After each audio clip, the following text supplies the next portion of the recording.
pranic healing, inner peace, better relationships, spiritual connection, health, balance, harmony, joy, love. Welcome to the podcast of How Pranic Healing Changed My Life. I'm your host, Nicolefouche, and this podcast shares the many benefits of pranic healing and how people's lives have changed for the better after becoming involved in this revolutionary healing modality. We will share testimonials from people who have experienced the multiple benefits of pranic healing and how they have integrated the teachings into their lives. This relaxed platform shares the raw, authentic, heartfelt stories and the miracles that have unfolded. I hope these stories inspire you.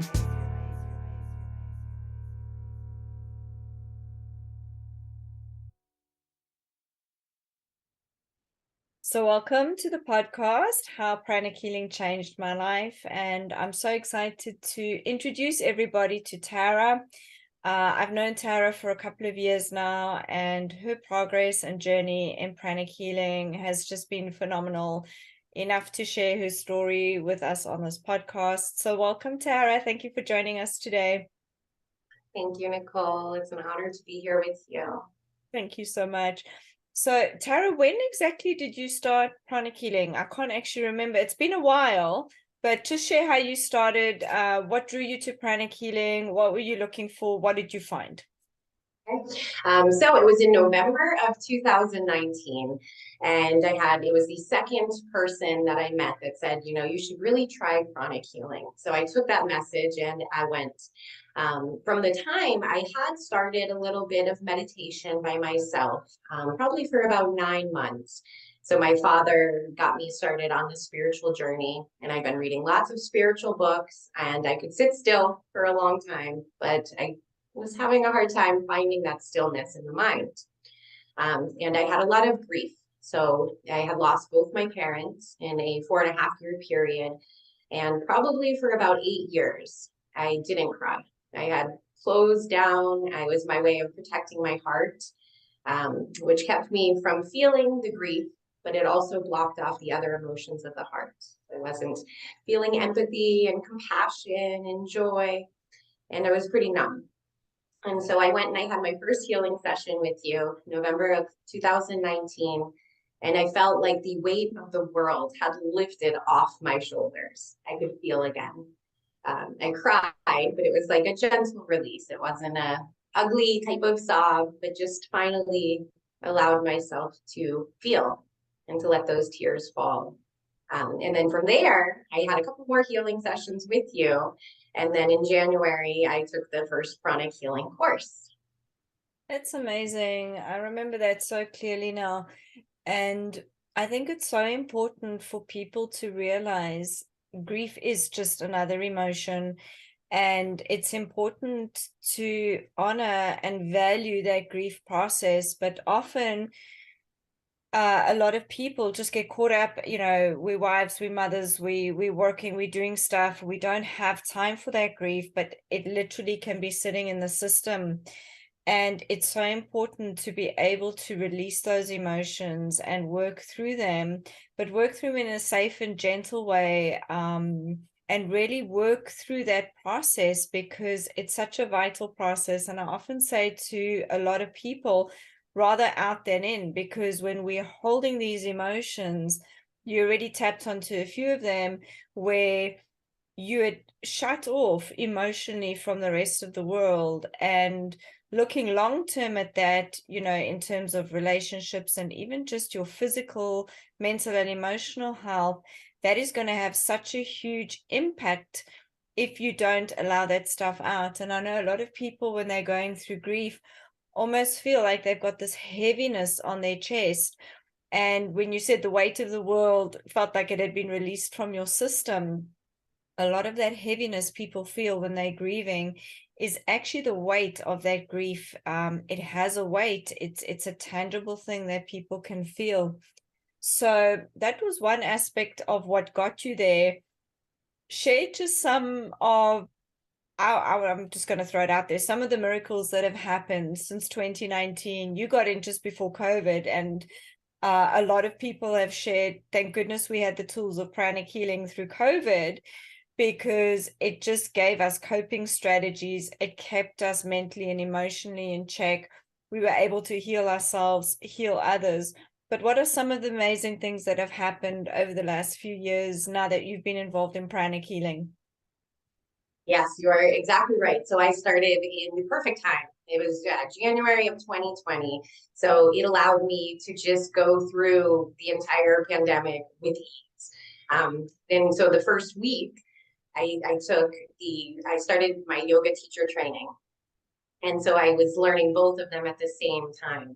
And when everybody was talking about, oh, everything's getting shut down, and I was at the Lotus Pond where I teach yoga now, and I was like, what shut down? What are you talking about? And when I drove down by Publix, I was like, what's going on? You know, is there like a big sale going on? And then the whole toilet paper frenzy and everything. But it was nice to be in a space where everything was okay. You know, I had the tools then to go through it with peace and calm, and did everything that I normally did with the kids, spending time in nature, enjoying life. I got to really see how much my energy affects the energy of those around me. So that first healing session that I had with you, my son was sick, and I asked you if you would do a healing session on him. But I love and I respect your answer was, why don't you go home and see how your energy affects him? I think it's going to help him to feel better. And it was like miraculous how he just completely got better right away, just from the energy shift. I love that. And I just got the chills again as you were sharing that, because we are so energetically connected to our children. And sometimes I don't think a lot of us realize just how energetically connected to our children we are. And when we're not in a good space and we're working through our stuff, through those energy connections, it's affecting our children. But the same is true when you start doing the work on yourself and working through your stuff. It's actually going to have an impact on your children and your family as well. And our teacher in pranic healing, Master Choa Koksui, his life mission was to have one pranic healer per family, because he had the vision that if we have one pranic healer per family, we will have a healthy family unit, we'll have a healthy community, a healthy society, a healthy planet, good earth, good air, good water, good people. And that simple statement is so profound, because even just in your little bubble of a life, you doing the work, you getting involved in pranic healing, you've already seen the spillover into your family and now into your community. And I think that's what really drives me to spread the teachings of pranic healing, because you literally get to witness firsthand how people's lives are unfolding and just becoming so much better and so much more empowered, people following their divine path, their divine plan, their soul purpose, becoming more energized, more healthy, more vital, full of vital energy. It's just so fantastic. So Tara, in your few years now of pranic healing, from where you started to where you are now, what are you doing now with your pranic healing, with your yoga? Such a beautiful compliment to be doing both together. Absolutely. And it's completely transformed my life in the most unexpected and the most amazing ways. Tell me. So when I took the first pranic healing course, I did not expect to be a healer at all. I really just wanted to learn the tools to heal myself, to heal my family. And same thing with yoga. I never ever expected that I would teach yoga. I just wanted to deepen my meditation and really get to know myself on a deeper level. I was kind of always lost and confused in life, like always wanting to find the light within myself and know myself on a deeper layer. So in my speech class in college, I literally broke out in hives. Like it was like maybe 20 students in the class, not a lot of people. And at the end, my teacher said, "Does that always happen?" And I looked down and I had hives on my chest. So I never in a million years expected that I would teach yoga.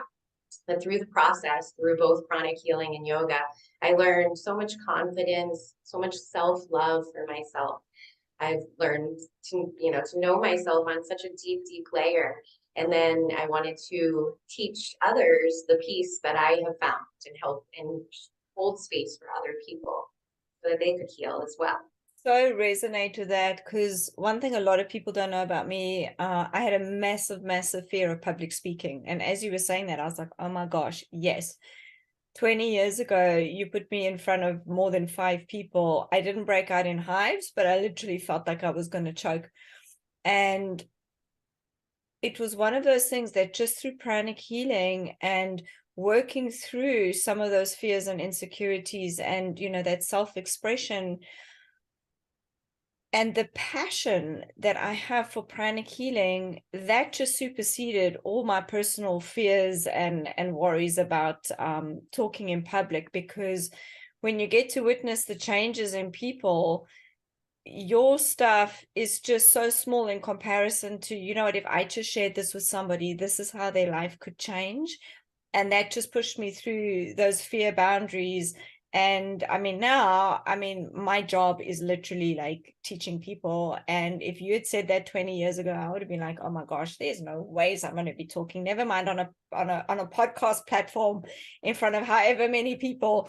And those are just some of the surprising things where, as I said, it was just something I'd gotten used to. And then suddenly I'm like, wow, that's not there anymore.